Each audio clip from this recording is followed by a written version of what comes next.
सौन्दर्य प्रतियोगिता होइन, अब विवेकको प्रतियोगिता हुनुपर्छ।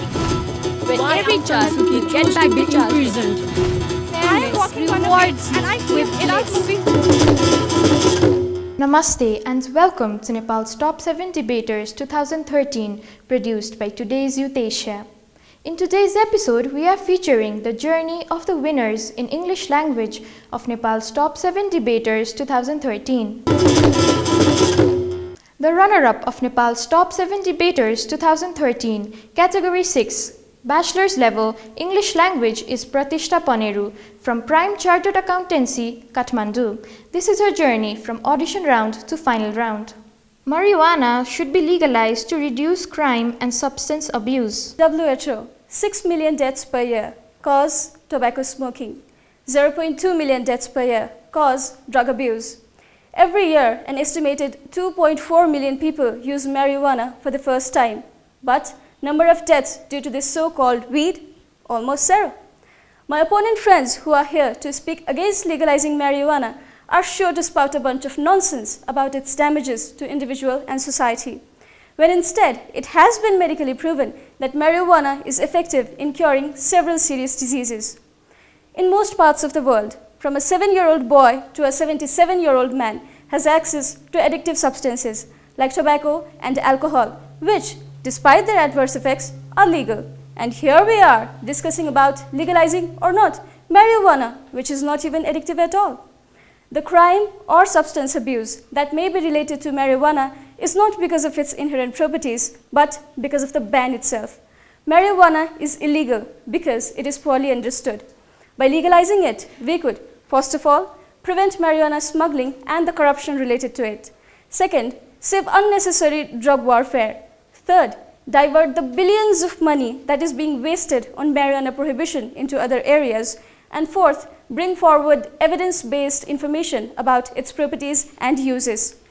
By adding marijuana into the current market, we could add even more money to the economy and create hundreds of job opportunities. Have we forgotten weed tourism was once a major source of revenue in our own economy? Governments could increase tax revenue collections and invest it in fighting the real crimes of our societies. In my view, prohibition should be on such items which are actually undesirable and unacceptable by the society as a whole. But by legalizing marijuana, we will not only be reducing the number of crimes, criminals, and substance abuse, but rather boosting the economy. Thank you. Most of my opponent friends said that legalizing marijuana would make it more accessible. But in the global context, children have easier time finding marijuana than alcohol. This clearly shows that the regulation system works better than the prohibition system. Also, some of my opponents said that marijuana damages brain cells. I would just like to advise them to go Google and see how medicinal marijuana cures cancer, Alzheimer's, glaucoma, and migraine. And to all of my opponents, I would like to tell that marijuana is an antisuppressant which calms the brain down. And I don't think anyone is very excited to commit crime when their mind is calmed down. Thank you. Artificial intelligence will surpass human intelligence. Yes, zeros and ones can surpass human intelligence.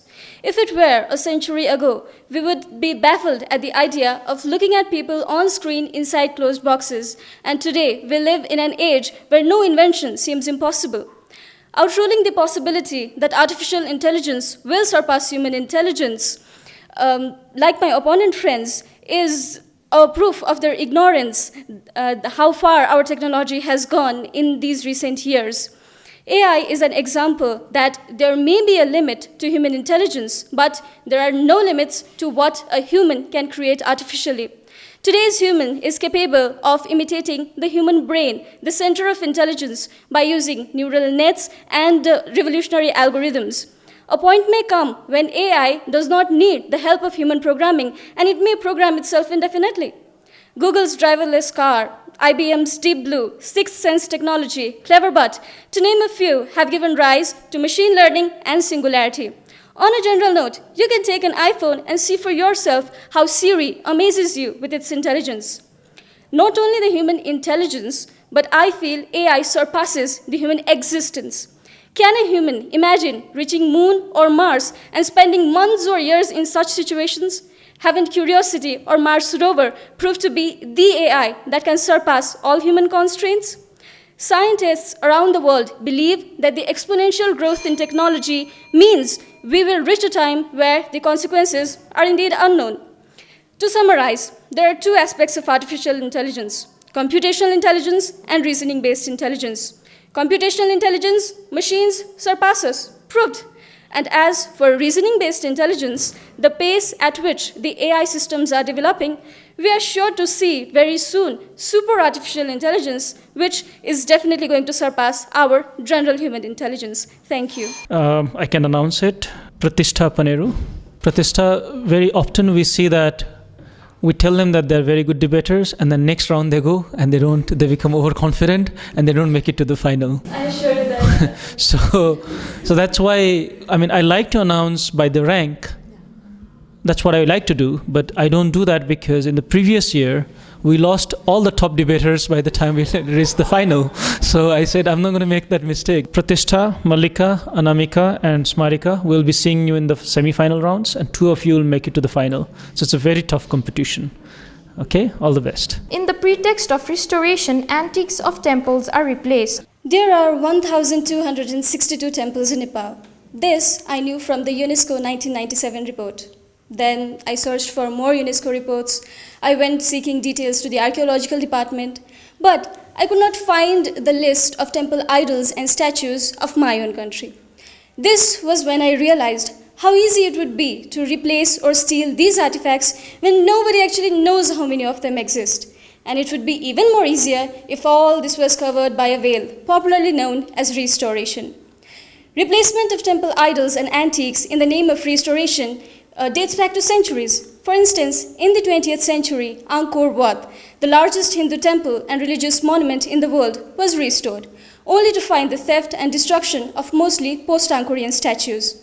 Another example may be the conversion of sacred textiles from Bolivia for commercial purposes in the pretext of restoration. How often do we hear temple idols and antiques being replaced or theft in the name of restoration? According to our archaeological department and the Hanmandoka police headquarters, the figures are not quite interesting. But if we observe, we find that our temple idols are missing from their origin and are being bought at millions of rupees in the international market, even though no record of their theft has been lodged. So, the suspicion has to be credited to the so-called restoration or renovation programs. While the replacement and thefts of this kind rarely come into light, the ones that do are themselves a clear indication that the irregularities do exist. At the restoration work in Sundari Chowk, the 16th century golden tushahiti was stolen right under the nose of the authorities. Uma Maheshwar, stolen in 1982 and brought back to Nepal from Berlin Museum, was planned to be retained at Patan Museum and the original site be restored with the replica of the idol. Also, we have many other examples where our idols have been stolen and sold in the international markets.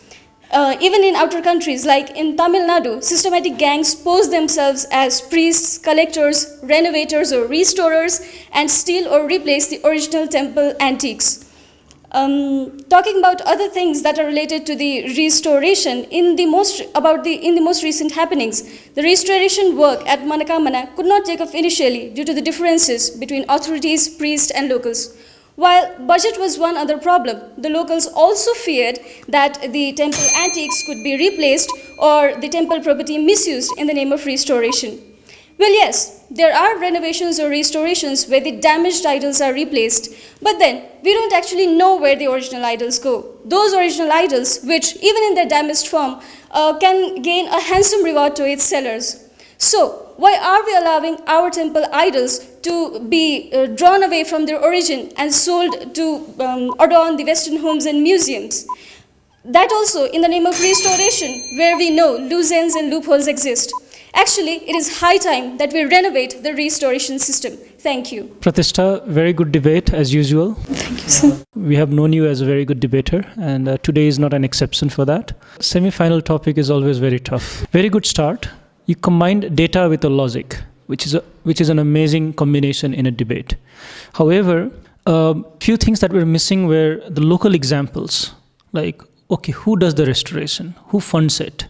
We all know there is a monetary interest, but which are the organizations that that does the restorations, and probably if there has been any cases filed against them for thefts, and whether the government on a central level or a local level, do they have funds or interest to restore? Because I know there are a couple of projects that happens here or there based on that. And what I also liked about your debate today is you brought a lot of global examples from Cambodia to South America.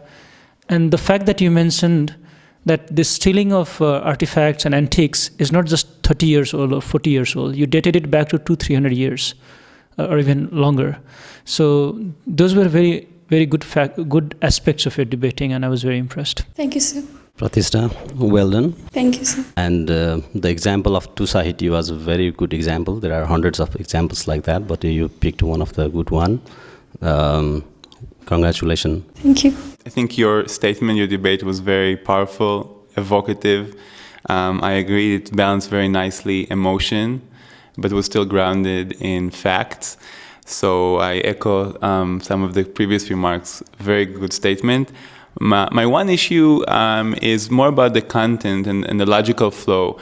Even if we accept, and we are forced to accept after your speech, that this is a shameful phenomenon and needs to be stopped, the connection to restoration was not logically sufficiently established for me. For example, I would have loved to know what would be the other possibility. If there were no restoration activities, do we have any reason to believe there would be less theft? So we are aware there are these two negative phenomena going on, but are they really linked to one another? And would ceasing to do restoration work, would it solve the problem or not, or maybe even exacerbate it? So that's my only comment, otherwise very powerful. Thank you, sir.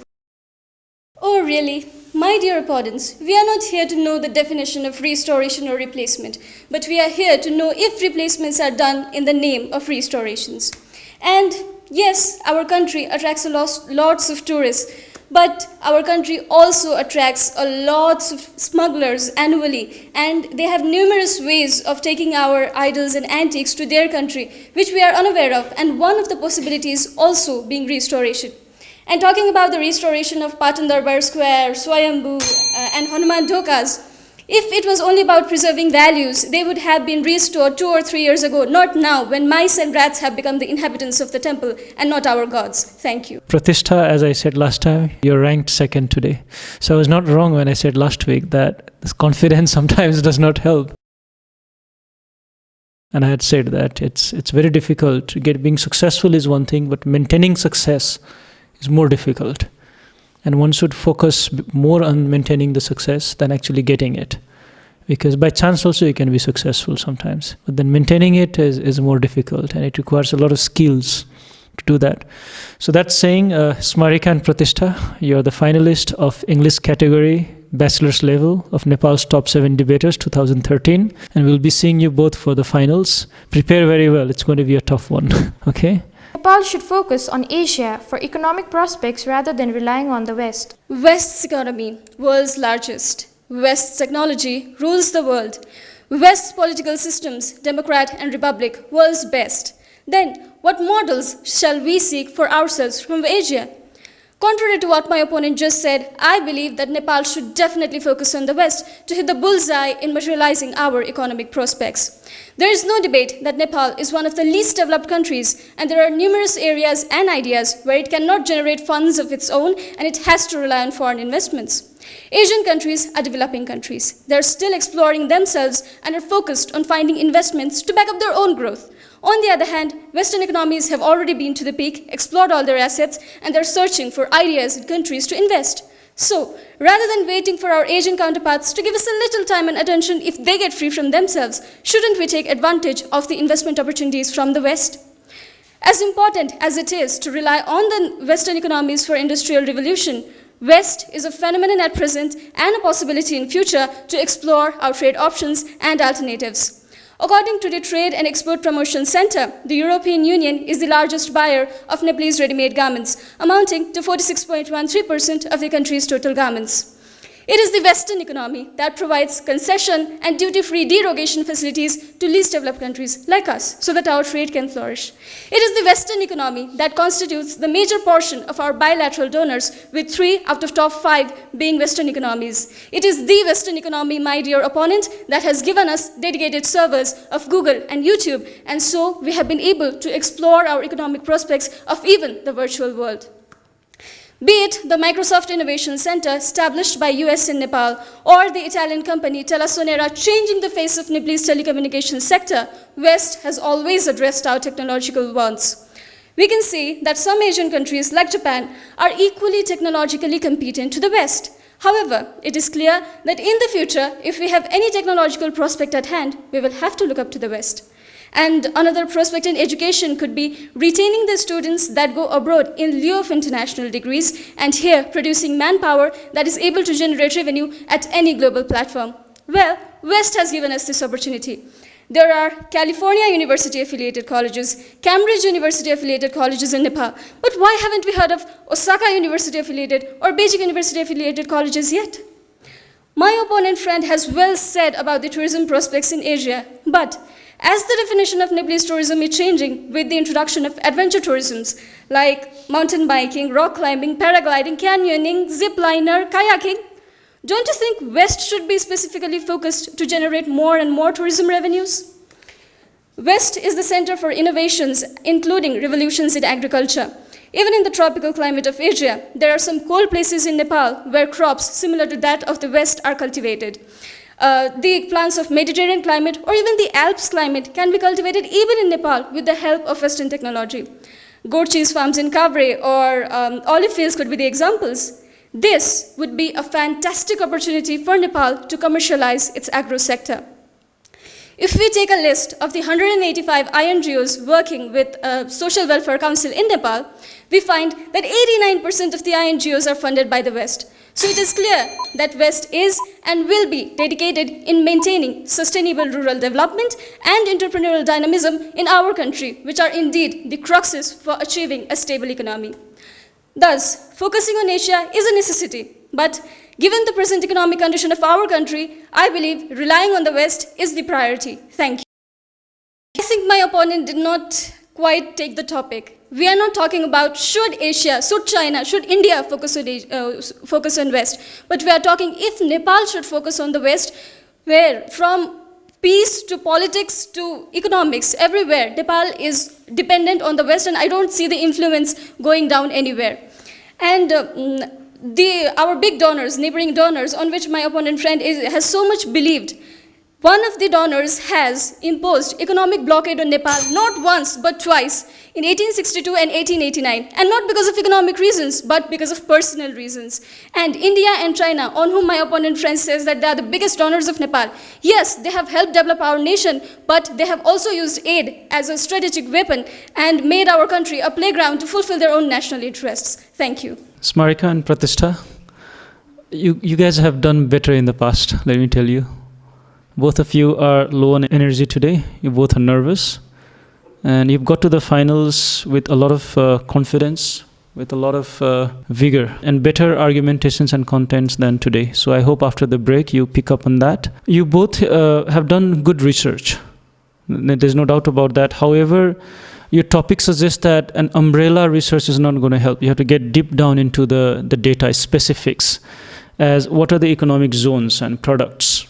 What are we discussing about when we are talking about the economic growth? What in specific? Just having some university affiliations or hopes that India and China will rise someday and we will benefit out of it is not going to help here in this argumentation. What are the exports and imports that Nepal is benefiting from or can benefit from? The foreign direct investments have to come into the picture when you're going to debate this topic. You have to compare the East and the West. When you argue, one cannot be just siding the Asia and another cannot be siding the West independently. Pratistha, when you in a 1 minute rebuttal, when you discuss about one of the blocking countries' economic transaction twice, you have to mention the name. It was India. I thought it would be offensive. That is why I just. I mean, you're debating. You can be offensive. that's allowed. And what is the personal ground? When you discuss economy, if you're discussing cultural affairs, then you can be vague. But when you discuss economy, you have to be very specific. Good luck, and you still have one more round. I hope you pick up on your originality that you have performed in the past. Thank you, sir. So congratulations to both of you. I can tell you've put a lot of effort into your research and presentation today. You were both very confident, which is, as a spectator, it's good to see that. Both of you, I recommend you slow down. I can tell you're nervous, but you're just slow down. Sometimes your hand movements got very distracting, so I started looking at your hands instead of listening to what you had to say. So maybe use it more strategically. I can tell you've done a lot of research on your various perspectives. I agree with Santosh. Be careful with your argumentation. Be more specific. And when you give examples, make sure you cite your statistics. If you're saying the economy increased by 12%, you need, I believe, Smarka a few times cited hers with the IMF, but not with every statistic. So be consistent with that, because then your audience will have more confidence in what you have to say. Pratishtha, I like how you started your argumentation with the repetition of the West. It caught your spectators' attention, and you gave good examples, especially related to innovation. But excellent job. Thank you. I think you both did a very good job. You were both a bit nervous. You both spoke a bit fast. Smarika, you spoke more clearly.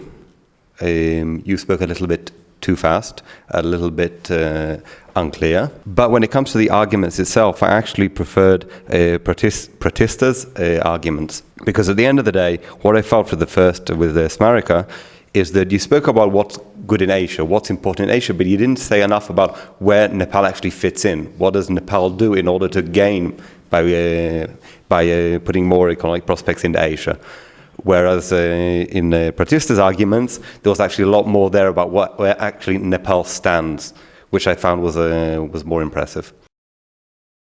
It was January 2003 when an ailing Rashtriya Banijya Bank was handed over to the foreign management led by US personnel, and today RBB has reduced its non-performing assets from 65% to less than 6%. Even in the future, when we face such situations where our tools of materializing economic prospects are in danger, or when our policies require global standard reforms, or even in cases where we get victimized economically, we will and we shall definitely look up to the West. When it comes to global economy, West is the policy and trend maker, and Asia is the policy taker. So why not rely directly on the makers and depend on the takers? All the GDPs or indexes, you name it, GDP, HDI, are all economic measurement tools of the West. Actually, they have a clear and better understanding of the aspects of development of our country that needs to be focused.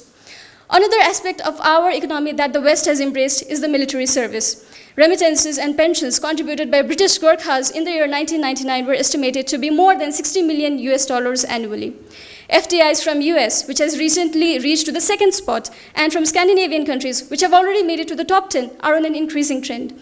Usually, when the Asians invest in Nepal, we see the figures in millions. But when the West invests, we see the figures in billions. So, if it is all about attracting money, why not rely more on the ones who have more willingness and more power to pay? Moreover, all major organizations of the world are led by the West. All trade activities of Nepal are to be performed under WTO. All health services to be regulated by WHO. All labor functions to be monitored by ILO, and all human rights activities to be controlled by UN. And you think we should still rely more on Asia for materializing economic prospects related to these activities? What I see is West putting us on the top of must-visit places of your lifetime, and I see Asia stealing the few credits we have, like being the birthplace of Buddha. So Nepal should definitely focus more on the West than on Asia for its economic prospects. Thank you. When you lend money to someone, even when you are yourself in need of it, it means there is interest on the lender's side and not on the taker's side. My answer to my opponent's statement that West has an interest when it invests in Nepal is the Panchameshwar Dam project, which could be a very good example where it shows that the investment in Nepal by the Asian countries has more interest on the part of those countries because they are still searching for investments themselves. They are still in search of opportunities for themselves. And about India and China, these countries have made infrastructure developments in our country. Like if India makes infrastructure in Nepal, China also makes. But that is not because of the interest in Nepal, but that is the interest in their strategic war, where they have been competing to establish relations with Nepal. Thank you. Pratistha, you're still speaking very fast. You're still quite nervous. The arms were all over the place, which kind of took away a little bit from the arguments themselves, which were actually very good. I think you used very good examples, a lot more specific examples than Smarika did, which I think was very good and very important. Because at the end of the day, yes, we're talking about economics. We're talking about specific things, where there are specific examples and specific ways of doing things. And I thought that was very good. I like how you both opened the second rebuttal round with very clear examples, very catchy, and I wanted to hear more. I wanted both of you to refer more to each other's arguments more directly. I felt sometimes that you were both talking about different issues but not engaging each other directly. And so I would encourage that in future debates to engage each other more directly. Smarika, I really liked how you gave concrete examples focusing on Nepal, agriculture, health, tourism, politics. Pratishtha, I thought you had more details in your argumentation, so I think you both did a great job. Smarika, if you could just, when you end, just end a little bit more confidently instead of trailing off. Excellent, both of you, thank you. You both did much better in the second round. Better data, detailed argumentation. Smarika, statements like starve to death because India and China will sanction contradicts your own saying that 75% of Nepalese population rely on agriculture. So, I mean, maybe we will not have fuel or other stuff, but I think food-wise we should be fine, according to your own argument. Pratishtha, when you say something like makers and takers, you have to go further detail. As I said before, you cannot just give an umbrella view and walk away from there. Once the best thing is not to bring it up. When you bring it up, go into the detail. You both have done very well. Pratistha Paneru of Prime Chartered Accountancy as the runner-up of the English category bachelor's level. With this, we complete Nepal's Top 7 Debaters 2013. We will be back soon with Nepal's Top 7 Debaters 2014. If you are a student studying in between grade 7 and bachelor's level, then you can apply for Nepal's Top 7 Debaters 2014. The application submissions are open now. You can call the TYA office at 01-425-7250 or you can email us at youthtya@gmail.com. Till then, have a nice week. Namaste.